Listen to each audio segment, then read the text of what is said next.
Halo teman-teman sekalian, berjumpa lagi kita hari ini, hari Selasa ya, kalau bukan Rabu, di bulan Desember ini menghadapi akhir tahun.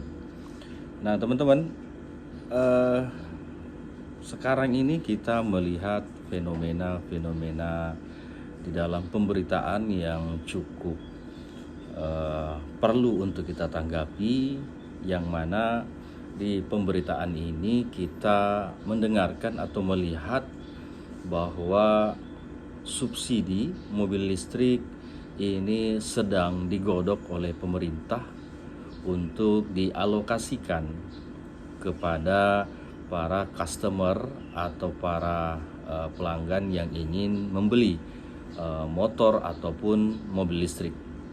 Nah, teman-teman, kita sebagai petani ini merasa bahwa adanya aturan atau perbincangan yang sedang marak ini, merasa bahwa kenapa pemerintah ini mengalokasikan anggaran yang menurut hitungan kita ini akan cukup berat, akan cukup besar, karena bila kita melihat bahwa di tahun 2022 ini anggaran untuk subsidi pupuk itu malah turun.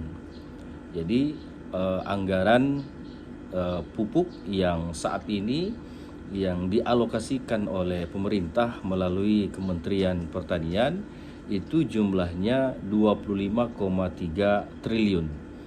Ini berlaku untuk 7 jenis komoditi, baik di komoditi pangan, hortikultura, dan perkebunan. Nah, untuk yang komoditi pangan ini ada 3 yang disubsidi pupuknya oleh pemerintah, yaitu ada padi, jagung, dan kedelai. Nah, untuk di horti ini ada cabai, bawang merah, dan bawang putih. Sedangkan untuk di tanaman perkebunan itu ada komoditi tebu, kopi, dan kakao. Nah, teman-teman, secara analisis bahwa sesungguhnya jenis komoditi yang dikembangkan oleh teman-teman petani di Indonesia ini cukup banyak. Seperti halnya di tanaman lada, di tanaman porang, sekarang ini ada sorghum dan kedelai. Ini banyak juga dikembangkan oleh teman-teman petani, tetapi pada tahun 2022 ini subsidinya itu sudah dicabut oleh pemerintah. Jadi sangat ironi bagi teman-teman petani yang khususnya tidak masuk dalam penganggaran untuk mendapatkan pupuk subsidi.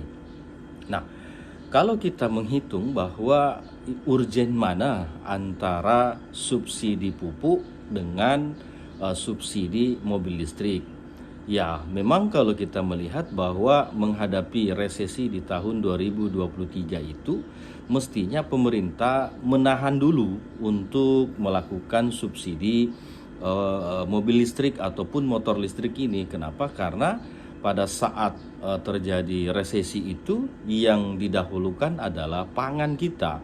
Jadi pangan dulu yang harus tersedia karena penyebab inflasi terbesar itu ada di pangan. Nah, hendaknya pemerintah ini menghitung kalaupun akan melakukan subsidi di motor listrik ataupun di mobil listrik, menunggu sampai perekonomian kita membaik dulu. Kita baru-baru dihadapkan dengan kasus COVID-19 yang cukup menyerap banyak anggaran ke sana. Nah, sehingga semestinya ditunda dulu. Nah, besaran subsidi pun cukup banyak seperti itu. Contoh misalnya di subsidi motor listrik.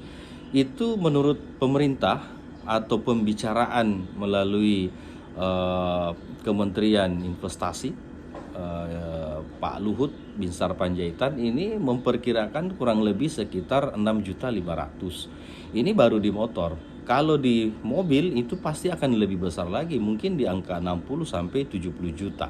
Nah, ini pemerintah sebenarnya kalau dia menghitung bahwa stok anggaran yang sebesar itu kalau dialokasikan ke pertanian, khususnya di pupuk subsidi, ini bisa menjangkau banyak jenis komoditi, jumlah petani, dan pastinya akan menjadi penetrasi di tengah-tengah kebutuhan pupuk yang mulai beberapa tahun terakhir ini sangat langka dan memiliki persyaratan yang cukup banyak seperti itu. Nah, teman-teman, kita tidak melarang pemerintah untuk memberikan subsidi motor listrik ataupun mobil listrik, tapi hendaknya menghitung dulu yang mana lebih urgen.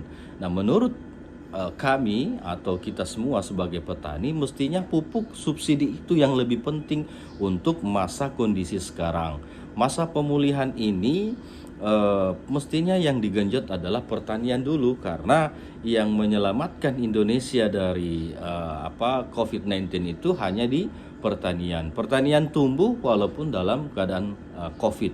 Jadi itu teman-teman, mestinya kita sama-sama berhitung, sama-sama kita memberikan masukan ke pemerintah bahwa subsidi pupuk ini mestinya jangan diturunkan terus, karena ini setiap tahun dari 2020 sekian triliun, tahun 2021 29, sekian triliun.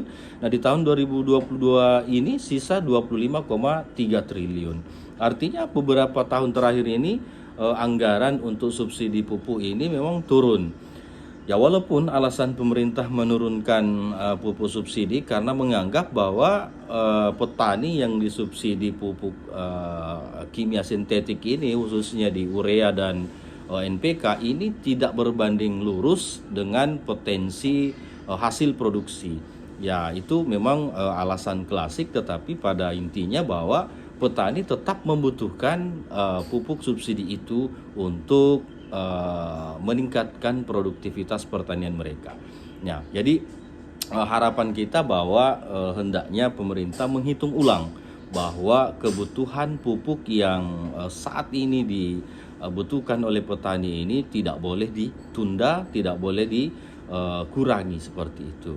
Adapun kalau misalnya mobil listrik ini, motor listrik ini dengan alasan mengurangi emisi karbon, mengurangi subsidi di BBM subsidi, ya itu juga menarik, tetapi hendaknya ini dihitung ulang yang mana lebih penting, yang mana lebih didahulukan seperti itu. Karena kalau sama-sama pentingnya, kami berprinsip bahwa lebih baik pertanian dulu yang diutamakan, khususnya di pupuk subsidi ini, karena pupuk subsidi ini bisa menyebabkan naiknya produktivitas pertanian, dan pasti kita tidak akan impor ketika ketersediaan pangan kita itu terjaga. Nah, bagaimana ketika itu dikurangin?